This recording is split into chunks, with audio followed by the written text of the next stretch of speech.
ఓం శ్రీ గురుభ్యో నమ. ఆదిత్యాది నవగ్రహ దేవతాభ్యో నమ. శ్రీ పరాభవనామ సంవత్సరంలో మకర రాశి వారికి ఏ విధంగా ఉందో మనం చూద్దాం.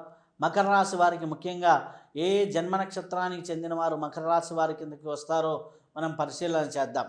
మకర రాశి వారికి ఉత్తరాషాఢ 2, 3, 4 పాదాలు, అలాగే శ్రవణం 1, 2, 3, 4 పాదాలు, ధనిష్ట నక్షత్రం 1, 2 పాదాలు, ఈ 9 పాదాలను కలిపి మనం మకర రాశి వారి కిందగా గుర్తిస్తూ ఉంటాం.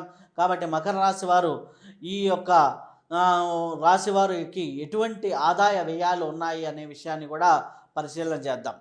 ఆదాయ వ్యయాల విషయానికి వస్తే మకర రాశి వారికి ఆదాయం 2, వ్యయం 8గా ఉంది.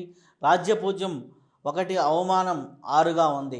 అంటే ఆదాయము తక్కువగానే ఉంది, రాజ్యపూజ్యము తక్కువగానే ఉంది. కాబట్టి కొద్దిగా వీరు ఈ యొక్క సంవత్సర కాలంలో ఆదాయం విషయంలోనూ ప్రణాళికల చేసుకోవాలి. అలాగే ఏదైనా అవమానం జరిగే పరిస్థితుల్లో ఉన్నాయా, ఇతరుల విషయాల్లో మనం జోక్యం చేసుకోవచ్చా చేసుకోకూడదా అనే విషయాల్ని పరిశీలన చేసుకుంటూ జాగ్రత్తగా ప్రణాళికాబద్ధంగా ముందుకు వెళ్తూ ఉంటే చాలా వరకు బాగా ఉంటుంది.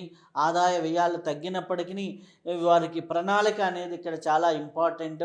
అలాగే ఎక్కడైనా సరే మనం సలహాలు సూచనలు ఉచిత సలహాలు ఇవ్వకుండా ఉంటే చాలా మంచిది. అలాగే వీరికి మకర రాశి వారికి గ్రహ సంచారం ఏ విధంగా ఉంది అని చూసినప్పుడు మనకి వీరికి 7వ స్థానంలోకి, అంటే ఇప్పుడు 6వ స్థానంలో ఉన్నటువంటి గురువు 7వ స్థానంలోకి రావటం అనేది జరుగుతూ ఉంటుంది.